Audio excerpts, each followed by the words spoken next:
Hello everyone, मिस्र की मिठास भरी वांगशन दुनिया में आप सबका स्वागत है। वांगशन वाटर ओवर एंड एयर के साथ मैं हूं मिश्री। मैं आप सबके लिए वांगशन की फिर से एक न्यू स्टोरी लेके आ गई हूँ। सो आप लोग बताना कि आप लोगों को ये स्टोरी कैसी लगी है। और हाँ, प्लीज थोड़े से और कमेंट करना। और हाँ, मेरा थोड़ा बहुत सपोर्ट भी कर देना ताकि मुझे समझ में आए आप लोगों को मेरी स्टोरी पसंद आती भी है या नहीं। हमारी आज की स्टोरी है, उसका नाम है one night spend with killer. तब हम स्टोरी स्टार्ट करते हैं। ये ओमेगा स्टोरी है। ओके, तो अब चलो हम स्टार्ट करते हैं। एक बहुत बड़ा जंगल था। इस जंगल के बीच में कोई था, चिल्ला रहा था, नहीं नहीं माफिया बस, मुझे माफ कर दीजिए, मुझे माफ कर दीजिए। मैं जानबूझ के नहीं किया था, मैंने जानबूझ के नहीं किया था। उन्होंने मुझे धमकी दी थी मेरे परिवार को मारने की, इसीलिए मैंने किया था।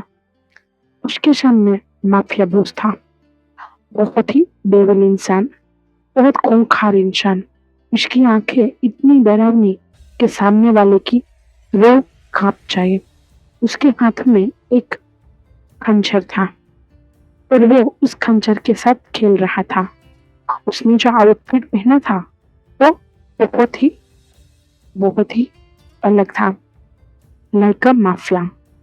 उसने एक बहुत बड़ा सा ओवरकोट डाला था, एक थ्री पीस सूट जैसा था जहाँ पे टाई थी, और उसके बाल बहुत ही ओल से चमके हुए थे।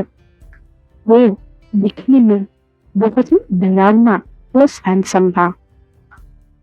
उसके चेहरे पे कोई भी भाव नहीं था। वो सिर्फ उस सामने वाले जो इंसान था, जो उसके पैरों के पास गिरा हुआ था, वो जो डर से चिल्ला रहा था और अपनी जिंदगी की भीख मांग रहा था, उसी की ओर देख रहा था। वो माफिया बॉस अभी खड़ा हुआ था।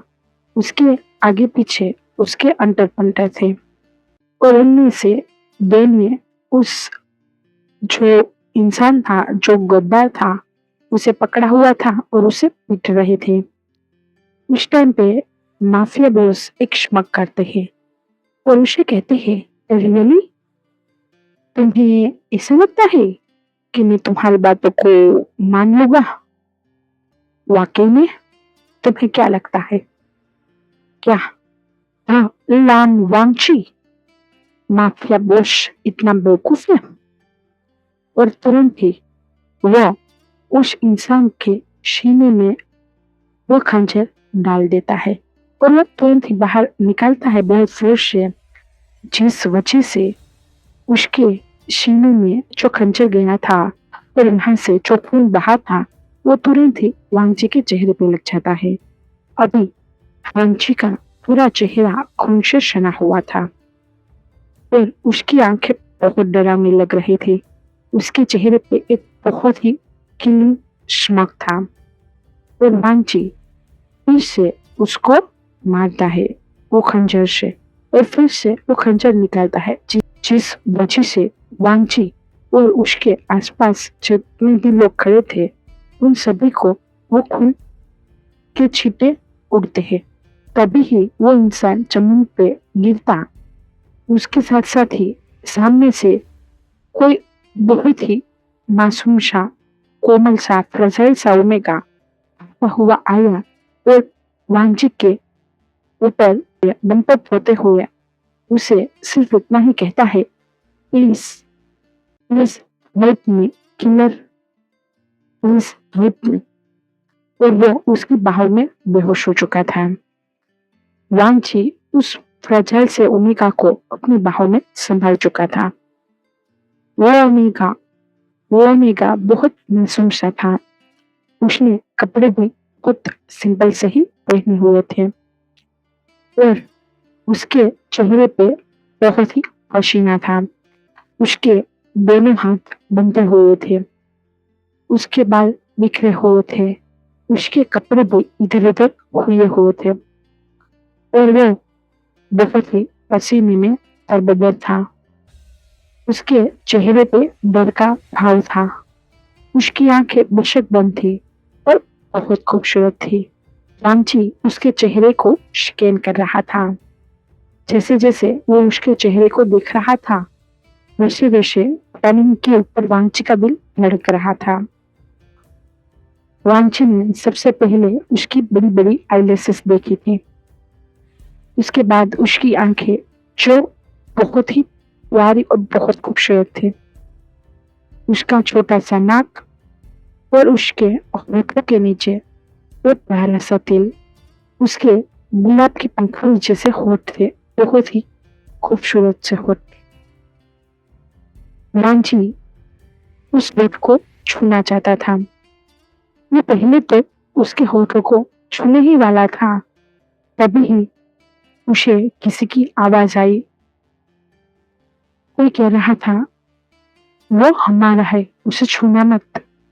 तभी ही वांची के चेहरे पे, वांची की आंखों में जो सॉफ्टनेस अभी उस ओमेगा को देखने के टाइम पे थी, वही ये वर्ड सुनने के साथ ही बहुत ही किलिंग और गुस्से वाला ओरा तुरंत ही वांची के आसपास आ चुका था और वो अपनी डेंजरस आंखों से सामने की ओर घूरता है और वो देखता है और वहां पे 2-3 अल्फा थे।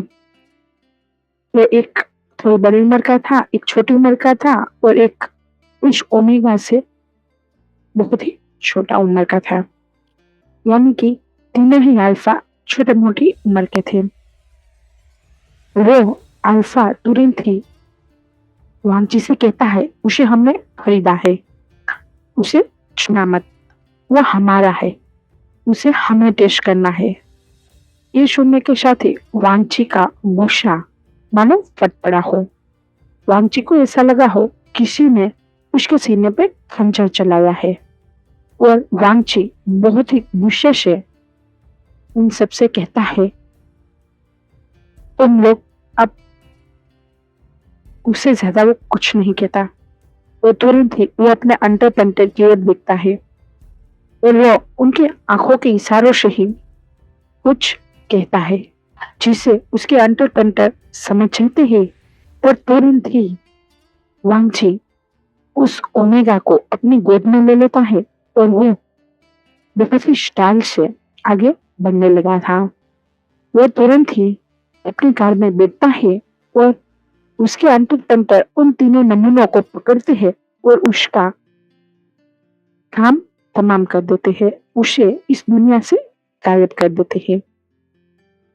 वांची की गोद में अभी भी वो ओमेगा था। वो ओमेगा बेहोश था। वांची ने उस ओमेगा को अपने सीने से लगाया हुआ था, अपनी गोद में संभाला हुआ था। वांची उस ओमेगा को चेहरे पे आ रहे बालों को छूता है, उसे उसके कान के पीछे टक करता है और उसे कहता है, वैसे तुम हो कौन? तुम्हें इस तरीके से मेरी जिंदगी में नहीं आना चाहिए था। अब तुम्हारे साथ जो होगा वो ये कुछ नहीं कर सकता। और वो उस ओमेगा की ओर एक चमक करता है और देखता है। वो लोग अभी अपने घर पे पहुंच चुके थे। एक बहुत बड़ा सा मेंशन था, वहां पे कारों का काफिला आके रुकता है। वांची की कार का दरवाजा खुलता है और वांची फिर से अपनी गोद में उस ओमेगा को लेके अंदर की ओर जा रहा था। आज पहली बार माफिया किंग के हाथों में माफिया किंग के हाथों में कोई ओमेगा, वो भी इस तरीके से, वो भी ऐसे उनके साथ उस मिशन में एंटर हो रहा है। ये देखने के साथ ही सभी शॉक हो चुके थे, क्योंकि आज से पहले कभी भी किसी की भी हिम्मत नहीं हुई थी उस माफिया किंग के आसपास भी जाने की। और आज एक फ्रजाइल सा, एक मासूम सा ओमेगा वांची की बाहों में था। जब वांची उस ओमेगा को लेके अपने हॉल से होते हुए अपने रूम की ओर बढ़ रहा था। उस टाइम पे हॉल में बैठे हुए उसके अंकल, उसके बाबा और उसके बड़ा ब्रदर दोनों ही उसे बड़ी-बड़ी आँखें करके देख रहे थे। वो दोनों ही खड़े हो चुके थे। वो अपना कुछ काम कर रहे थे, पर ये नज़ारा देखने के साथ ही वो लोग खड़े हो चुके थे। उनकी आँखें तब बड़ी हुई जब वांगची ने उस ओमिका को अपने खुद के कमरे में लेके गया। वांगची ने तुरंत ही उस ओमेगा को उस बेड पे लेटाया और वांगची बाथ लेने के लिए चला गया था। वांगची बाथ लेने के टाइम पे पानी के नीचे शावर में खड़ा हुआ था और उसकी आंखों के सामने सिर्फ वेन का चेहरा था। वो चेहरा जो बहुत ही डरा हुआ था और उसके सामने आते हुए हिम्मत करते हुए फिर भी कहा था, प्लीज हेल्प मी किलर। और वो तुरंत ही वांगची के ऊपर बम्प अप हो चुका था। वांगची को अभी वेन की वो हॉट बॉडी अपने ऊपर हो वैसे महसूस हो रही थी। वांगची की आंखों के आगे से वेन का चेहरा जा नहीं रहा था। वांगची वेन का चेहरा सिर्फ अपने आंखों को बंद करते हुए महसूस कर रहा था और वो मन में कहता है, कौन हो तुम? और वो फिर से अपना काम स्टार्ट कर देता है नहाने का। अब हम रूम के बाहर का सीन देखते हैं।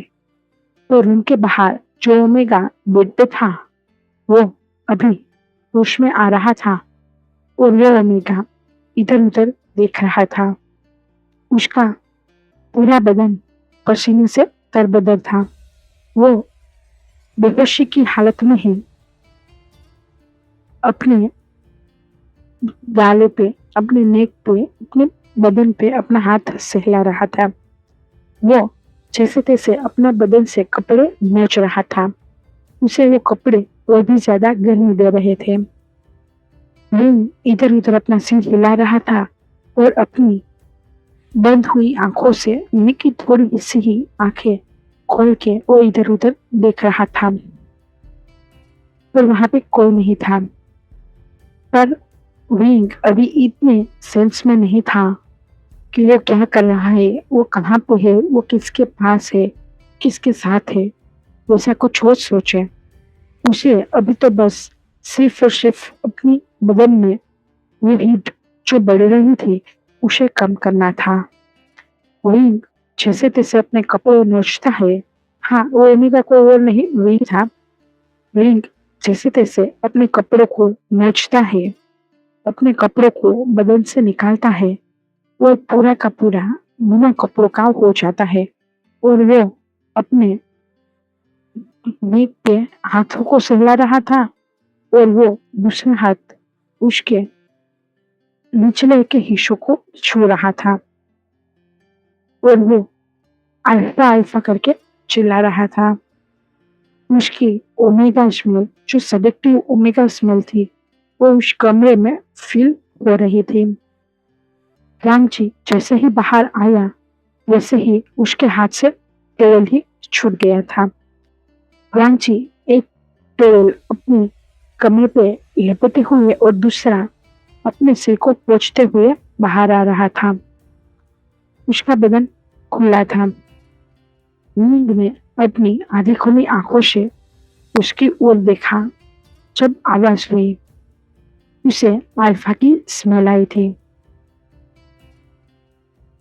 विंग तुरंत ही उस वक्त देखता है। जैसे तैसे वो अपनी आंखें खोलने की ट्राई करने लगता है। वांगची तो स्टैचू हो चुका था। विंग को ऐसा देखने के साथ ही वांगची के कदम आगे बढ़ नहीं रहे थे। विंग जो हाथ उसका नीचे था उस हाथ को वो वांगची की ओर बढ़ाता है और उसे अपनी ओर आने को कहता है। मानो वांगची हिप्नोटाइज हो चुका हो वैसा लग रहा था और वो विंग के बुलाने पे विंग की ओर बढ़ रहा था। विंग उस अल्फा यानी कि वांची को कहता है, please help me killer, please help me, please please help me killer, please आज की रात ही सही, प्लीज मेरी मदद कर दो, प्लीज किलर, प्लीज। और विंग वांची को बहुत ही सडेक्टिव आवाज के साथ बुला रहा था, मानो वांची अपना सब कुछ भूल चुका हो, अपना शुद्ध बुद्ध भूल चुका हो, ऐसा लग रहा था। वांची विंग के नजदीक आते हुए कह रहा था, तुम रिग्रेट करोगे। तब विंग कुछ नहीं कहता और तुरंत ही वो अपने होठ वांची के होठों पर लगा देता है। वांची ये देखने के साथ ही स्वस्थ हो चुका था और तुरंत ही वो अपना सारा कंट्रोल लूज कर देता है और वो विंग के साथ एंगेज हो जाता है और वो विंग के साथ एवरीडे मीन्स एवरीडे करने लगता है। वांची ने बहुत ही बुरी तरीके से विंग को नोचा था। विंग भी उस लेसर और पेन में पागल हो चुका था। उसकी बोन्स, वांची के गोन्स और उन दोनों की वो सेडेक्टिव आवाजें उस पूरे कमरे में गूंज रही थी। उस कमरे में अब अंधेरा हो चुका था।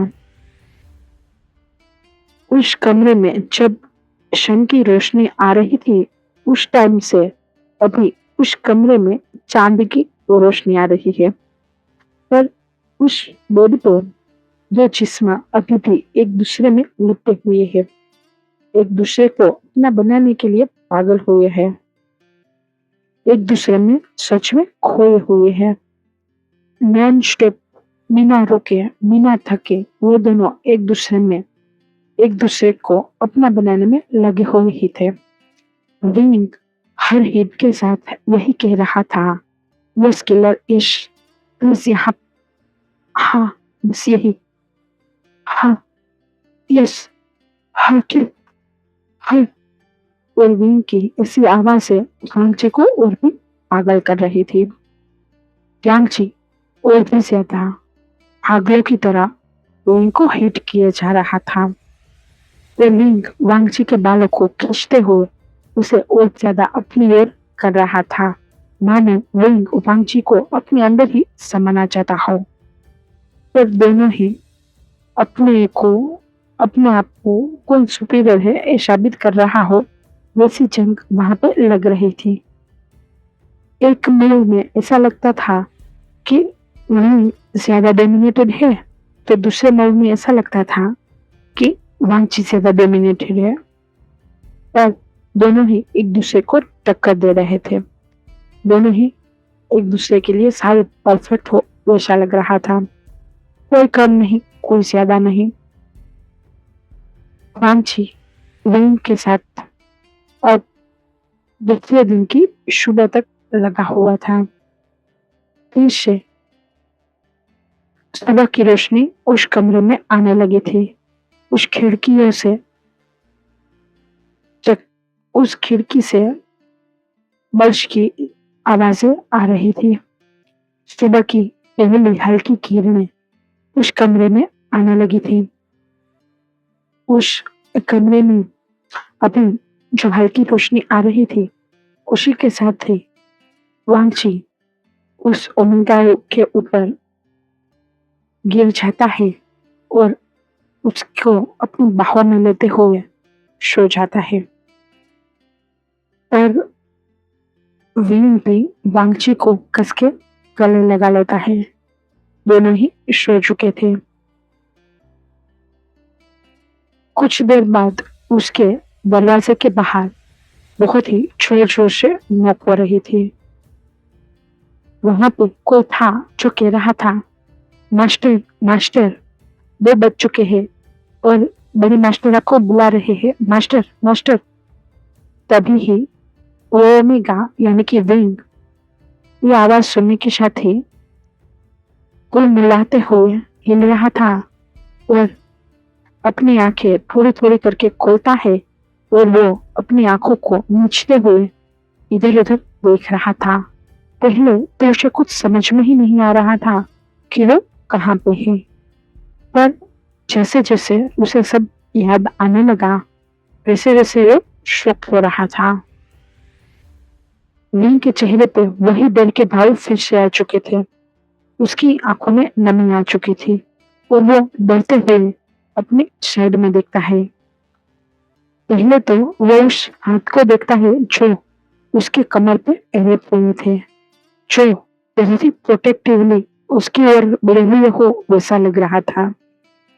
विंग पहले उस हाथ को देखता है, उसके बाद उस अल्फा की ओर घूमता है, अपने चेहरे को घुमाता है और उस अल्फा के चेहरे को देखता है। वो उस चेहरे को देखने के साथ ही शॉक हो चुका था। उस चेहरे में खो चुका था। एक बहुत ही मासूम सा चेहरा, एक बहुत ही खूबसूरत सा चेहरा, बहुत हैंडसम सा चेहरा, लाइक अ बेबी, इतना सॉफ्ट चेहरा। विंग को बिलीव नहीं हो रहा था कि वही किलर है जिसको उसने खून में सना हुआ देखा था, उसके चेहरे पे खून लगा हुआ देखा था। विंग उसके चेहरे पे विंग डरते हुए, कपकपाते हुए, पर बहुत ही शौक के साथ वांची के चेहरे पे अपनी उंगली को ले जाता है और मानो कि यह भरोसा करना चाहता हो कि ये ड्रीम नहीं है, हकीकत है। इसीलिए वो वांची के चेहरे पे अपनी एक उंगली फहराते हुए उस चेहरे को छूते हुए कहता है, क्या वाकई में तुम हो? विंग की आवाज बहुत सॉफ्ट थी, बहुत मासूम थी और बहुत ही क्यूट थी। विंग बहुत ही क्यूट आवाज के साथ कहता है, क्या वाकई में तुम हो वो किलर? क्या सच में मैंने एक वन नाइट स्टैंड किया है एक किलर के साथ? क्या सच में? और विंग वांगजी के चेहरे पे अपनी उंगलियां सहला रहा था। पहले आइस पहले आईलाइनर पे, उसके बाद आइस पे, उसके बाद उसकी नोज पे, उसके गालों पे, और वो आहिस्ता आहिस्ता करके वांगजी के होठों के पास पहुंचा था। वो वांगजी के वो छोटे से होठ देखने के साथ ही कहता है, कितने छोटे होठ है और तुम्हारी आंखें वो भी कितनी छोटी है। तुम्हारी आंखें देख के लगता ही नहीं है कि तुम एक किलर हो। क्या सच था वो? या फिर मेरे आंखों का धोखा था? या फिर मैं डरने कर रहा था? या फिर मेरी डर की वजह से मुझे ये सब दिख रहा था? और वो विंग वांची के होठों पे सहला रहा था अपनी उंगली को। वांची कब का उठ चुका था, वो तो बस विंग के इस रिएक्शन को देख रहा था। वांची का कंट्रोल जैसे ही लूज हुआ, उसी के साथ ही वांची ने तुरंत ही विंग की उंगली को अपने मुंह में दबा लिया और उसे काटते हुए कहा, नहीं, ये ड्रीम नहीं है, तुम्हारी हकीकत है। उन्हें तुरंत ही खड़ा हो जाता है। जैसे ही उसने वांची के खुले बदन को देखा, उसी के साथ ही वो चीख उठा और उसने शर्माते हुए अपने चेहरे पे दोनों हाथ लगा दिए और बोलते हुए कहा, नहीं नहीं नहीं नहीं नहीं। तब वांची विंग को सामने ही खड़ा हो जाता है ऐसे ही, और वो खड़ा होने के साथ ही बाथ टॉवल अपने ऊपर लेता है और उसकी नेट बांधते हुए विंग से कहता है, वैसे तुम जानते ही हो मैं हूँ कौन। तब विंग डरते हुए अपने दोनों ही हाथों को आहिस्ता आहिस्ता से अपने चेहरे से हटाता है। विंग का चेहरे पे अभी विंग की आंखें दिख रही थी और विंग की आंखों में साफ तौर पर डर दिख रहा था, क्योंकि वांची की यह कड़क आवाज से ही विंग डर चुका था। विंग ने अभी भी अपने चेहरे से अपने हाथ नहीं हटाए थे, पर अपनी आंखों से हाथ हटा लिया था।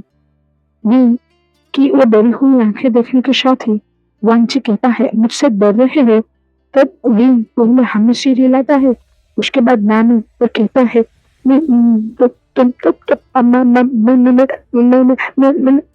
कुछ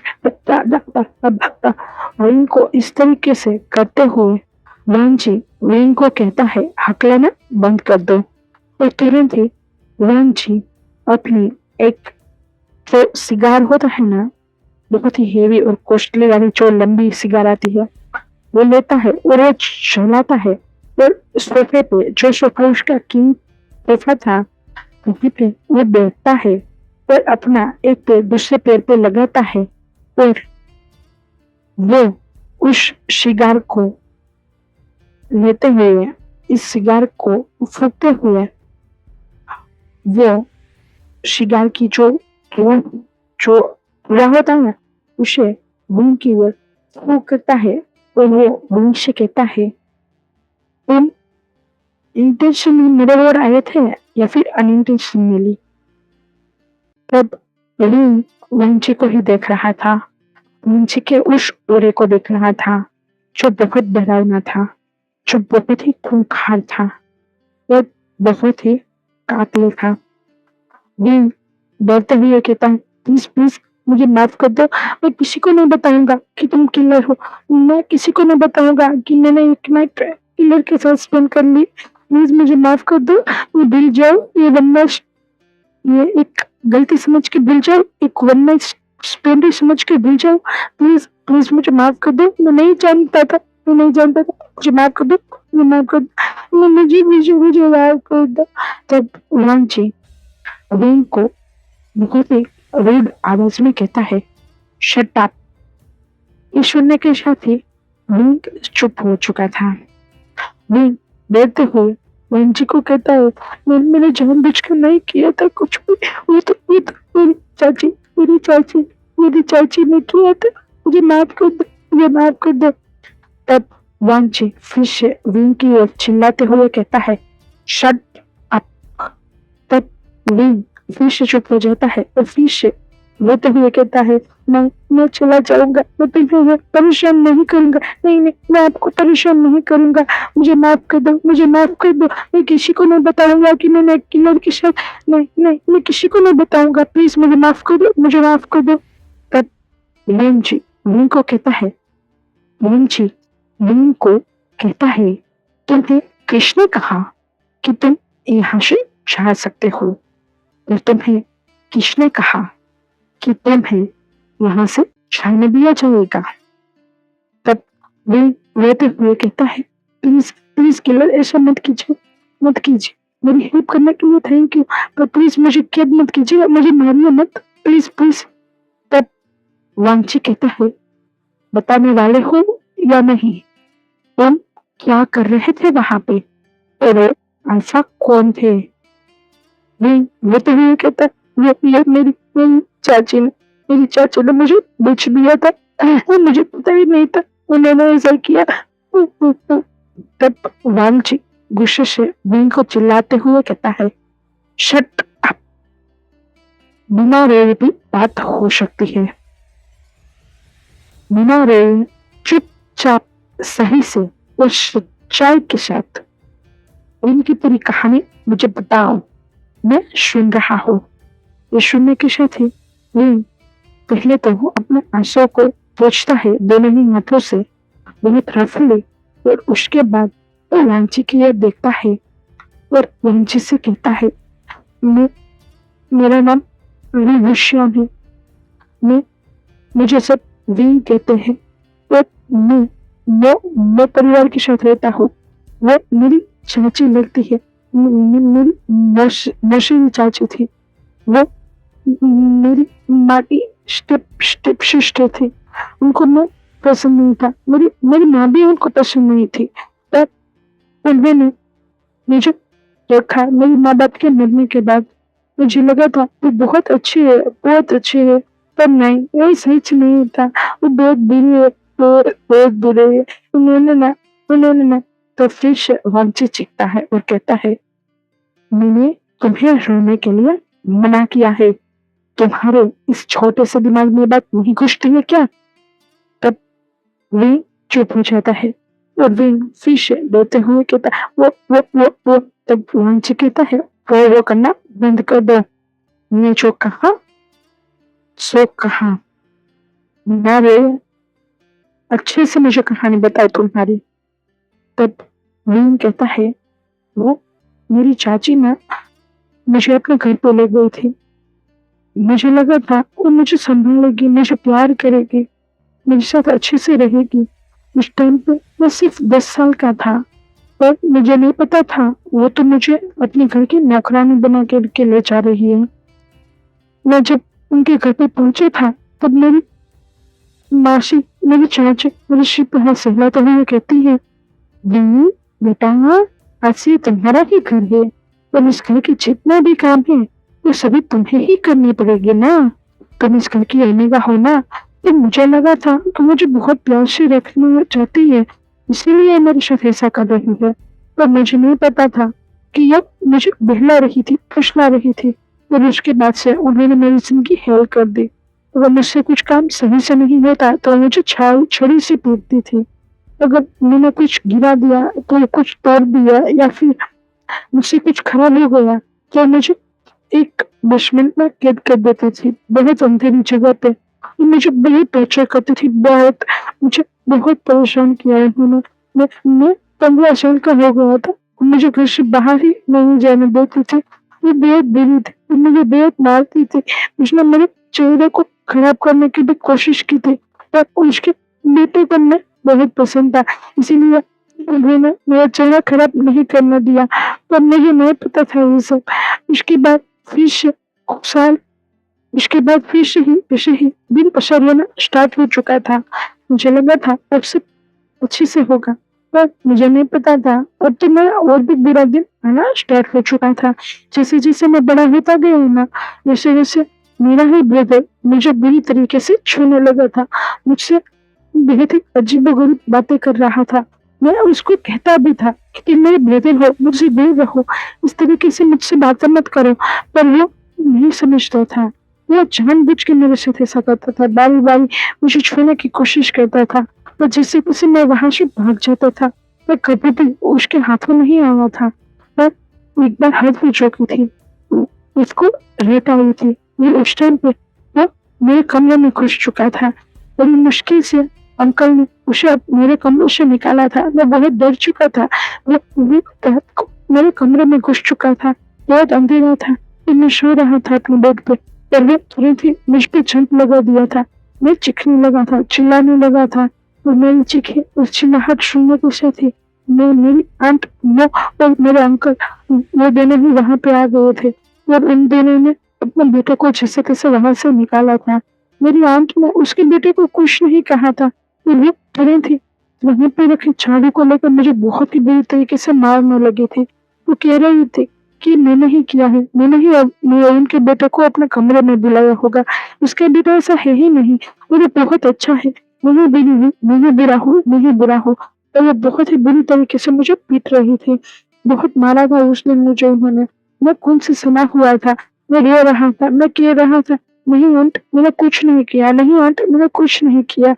पर मेरी आंट सुनना ही नहीं चाहती थी और मुझे बहुत बुरी तरीके से पीट रही थी। तब आंटी कहता है, उसके बाद उसके बाद मेरी आंट ने मुझे बेच दिया। मुझे मुझे उन अल्फा के हाथों बेच दिया।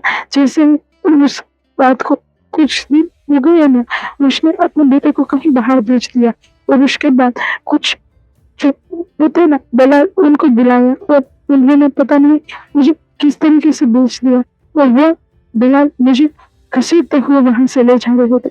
वो बुरी किसे इन्होंने मुझे कार में डाला था। मैं जैसे-तैसे अपने आप को सँभाल रहा था और मैं उनसे दूर हटने की कोशिश कर रहा था, पर पूरे रास्ते वो लोग मुझे छू रहे थे। मैं चिल्ला रहा था, कह रहा था, "आंटी, आंटी, आंटी, मुझे बचाइए, मुझे बचाइए। प्लीज़ आंटी, प्लीज़, ये लोग मुझे बहुत बुरे हैं, मुझे छू रहे हैं। Please aunty, please." और मेरी आंटी मानो उन्होंने तो कुछ सुनना ही ना हो वैसा बर्ताव करना स्टार्ट कर दिया था और वो कार वहाँ से निकल चुकी थी। वो जैसे-जैसे आगे जा रही थी, वैसे-वैसे वो लोग मुझे छू रहे थे। मैं उसके हाथों में नहीं आ रहा था, इसीलिए उसका एक साथी था, उसने कहा था, "इसे हमें ड्रग कर देना चाहिए ताकि ये हमारे करीब में आ पाए।" और उन्होंने बहुत ही ज़बरदस्ती से मुझे इंजेक्शन दे दिया था। उस टाइम पे वो कार थोड़ी-सी रुकी थी तो मुझे वहाँ से भागने का मौका मिल चुका था। उन्होंने मुझे बहुत बुरी तरीके से कपड़े खींचे थे, मुझे बहुत बुरी तरीके से नोचने की कोशिश की थी, और जैसे-तैसे मैं उन लोगों को मार के वहाँ से भाग निकला था। उन्होंने दोनों ही हाथ मेरे बाँध दिए थे ताकि मैं कुछ ज़्यादा ना कर पाऊँ, पर मैं फिर भी वहाँ से भाग निकला था और मैं जंगल की ओर बढ़ रहा था। मैं बहुत डरा हुआ था और मैं वहाँ से भागना चाहता था, मैं अपने आप को बचाना चाहता था, पर मैं वहाँ से भागता हुआ जैसे आगे बढ़ा, वैसे ही मैंने आपको देखा, आप कितनी बुरी तरीके से उसे मार रहे थे। आपके चेहरे पे खून लगा हुआ था। मुझे मुझे डर लगा, मुझे बहुत डर लगा, और मुझे फिर भी ऐसा लगा कि आप मेरी हेल्प कर दोगे, इसीलिए मैं आपके पास आ गया। और उतना उतना स्ट्रेस आपके इस डरावने में रूप को देखने की वजह से मैं तुरंत ही बेहोश हो चुका था। उसके उसके बाद का मुझे कुछ नहीं पता, क्या हुआ मुझे कुछ नहीं पता। तब वैन जी खड़ा होता है और वो वैन की ओर देखता है और वो वैन से कहता है, तो अब हमारी शादी होगी। तो सुनने के साथ ही वैन बड़ी-बड़ी आँखें करके वामची की ओर देख रहा था और वो कह रहा था, नहीं, नहीं, नहीं, मैं किसी की लड़की से शादी नहीं कर सकता, मैं किसी की लड़की से शादी नहीं कर सकता, नहीं, नहीं, नहीं। तब वामची कहता है, ओके, ठीक है। और वो तुरंत ही दूसरी ओर अपने जो वो डोर होता था वहाँ पे गया और वहाँ से एक गन निकाली और तुरंत ही विंग के सिर पे लगा दी थी। और वो विंग को डराते हुए कहा, अब करोगी शादी? तो विंग डर रहा था, वो रो रहा था और वो रोते हुए कहता, अब मैं तब वांची कहता है, मैं बे करना बंद करो और चुपचाप तैयार हो जाओ और नीचे चलो, अभी और इसी वक्त हमारी शादी होगी। तब विंग मान जाता है और विंग डरता हुआ वहां से खड़ा होता है और वॉशरूम में चला गया था।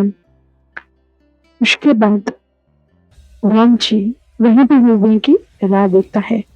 विंग लड़खड़ाते हुए जा रहा था, विंग गिरने वाला था।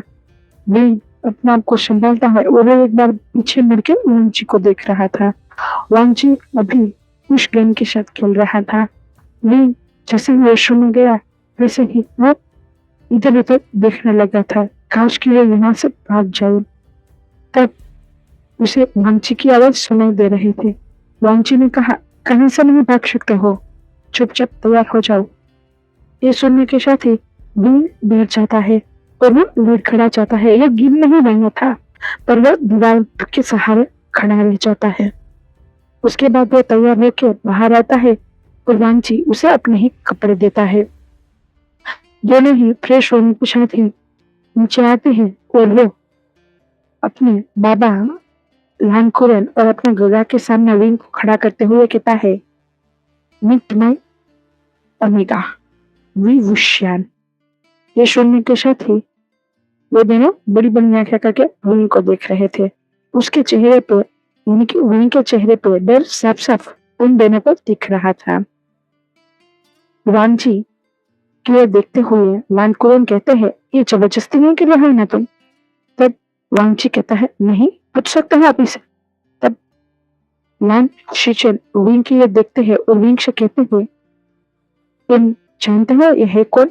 तब विंग पहले ना करता है, उसके बाद हाँ करता है और डरते हुए कहता है, वो किलर किलर है।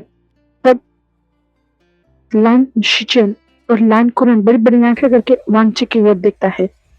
तब वांची कहता है, हाँ, उसने कल मुझे देख लिया था उस गद्दार को मारते हुए।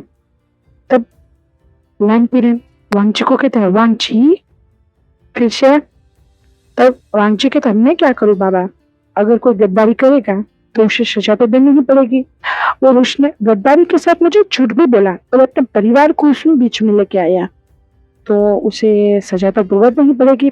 तो मैंने सजा दे दी और उसे स्वर्ग तो जाने के काबिल नहीं था, मैंने उसे नरक की यात्रा पर भेज दिया है। तब लानकुरन कहता है, तुम्हारा कुछ नहीं हो सकता है, तुम्हें किसी से डर नहीं लगता है क्या? तब लान वांची कहते हैं, मुझे पर माफिया लोग को डर लग सकता है क्या?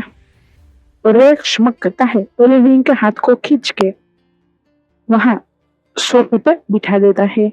और तभी ही थोड़ी देर में वहां पर वकील आते हैं, पृष्ठ आते हैं और उन दोनों की शादी वहीं पे ही हो जाती है।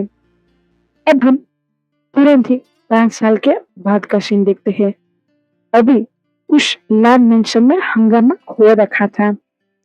एक छोटा बच्चा, एक टेढ़ी उम्र का इंसान और एक बूढ़ा इंसान, तीनों ही पॉपकॉर्न लेते हुए सोफे पे बैठे हुए थे।